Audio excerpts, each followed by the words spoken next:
operational check. So first of all, we start with the data plate. It's going to tell you the serial number, the model number, and how much we can pick up. We also need to make sure that the logbook matches the serial number. Look up there, look in there, check for any faults and see if they've been fixed.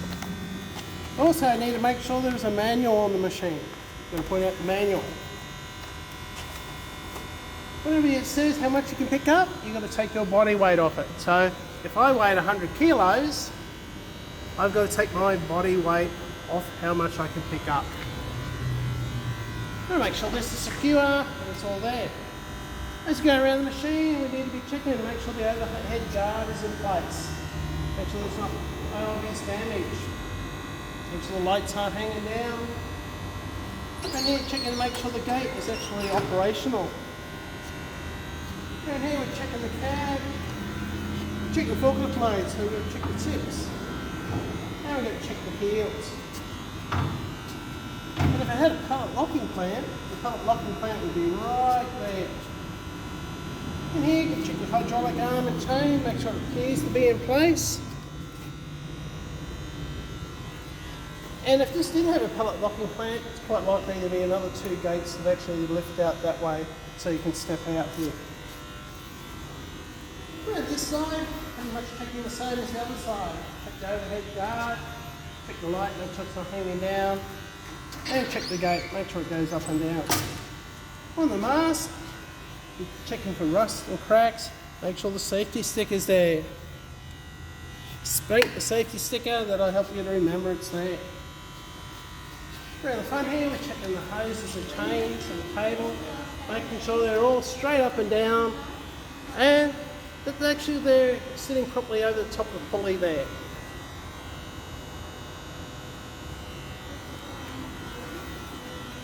This little hook here is actually there on this particular model. We actually hold this up so we can check the batteries. In the batteries, we make sure the terminals are secure and clean. And make sure these little white dots are sitting up. These little white dots are afloat and it shows how much water is in there. If we do need to top it up, we need to hook that up to the garden hose. Careful putting this down. Oh, one thing before we do that, make sure the battery retaining bars are in. In here, the battery could actually move forward and backwards, so that bar actually keeps it in place. You locate 2 pins and 2 holes, and in we go. Turn, pick up the other one. In we go, turn, and flip them over. Video is proudly brought to you by BT. Now around the front, we're going to make sure the orange light's actually physically there. We're not checking to see if it works, we're just making sure it's there. But what we're going to do is isolate this first before we check bongle.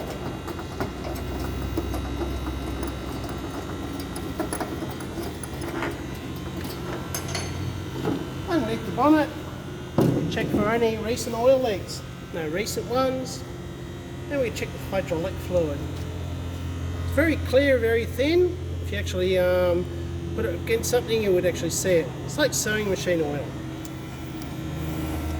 Down in here, got a little red plate with a hole in the middle. That's where this spanner goes in. This spanner can release it into emergency, so if we turn it that way, you release all the pressure of the hydraulics and bring the operator down to safety.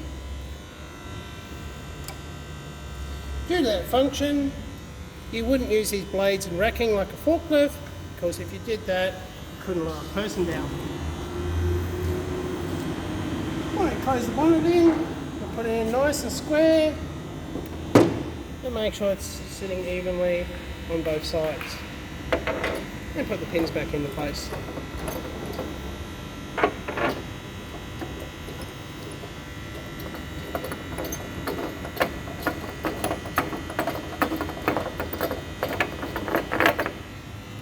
When we hop with the machine, we'll turn this sideways so it goes back up. And here we come. Hook ourselves up, make sure it's secure, and on the machine we hop. to the machine, and here we've got some controls. We've got a steer wheel here, our up and down buttons for the forklift blades behind us. Over here, these two bottom buttons are for up and down for the whole cab. The one above is the horn. And this is your forward and reverse. This one here is the official brake button on this thing. And in here is our dead man switch. We'll go through and turn it on. You'll hear it click on, click off, click on, click off.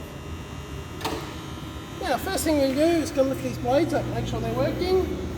Push the top button on the left hand side and up the blades come.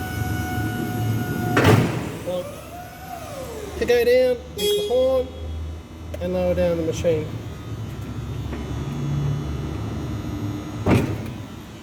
These buttons make the cab go up. So as it's going up, we need to check the sensors in the gate as well.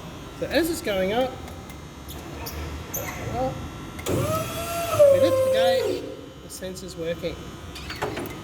Do the other side, lift it up, the sensor's working. We go a little bit higher, we've got another one in here that actually has a sensor to stop us moving forward or backwards at play. Okay, I'll keep going until about 1 metre from the roof.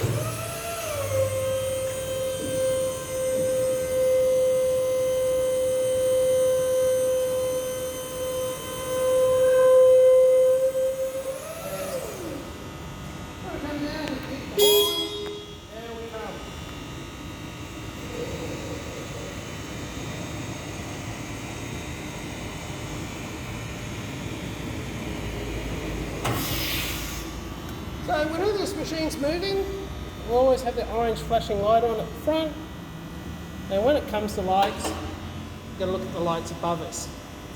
Up here, we have the thing that indicates which way our wheel's facing and how much battery power we have. So when we go forward, we simply put our fingers there, we tilt it forward,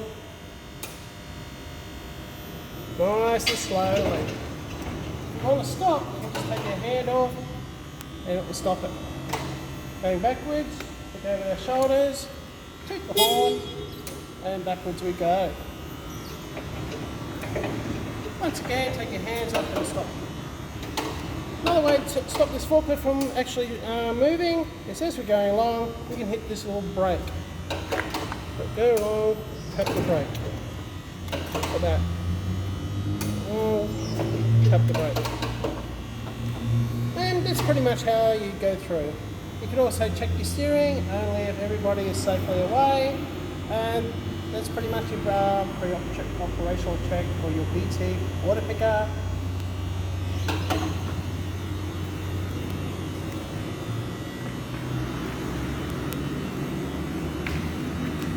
When we're finished, you can turn it off, remove the key, and isolate. And that's the end of our video today.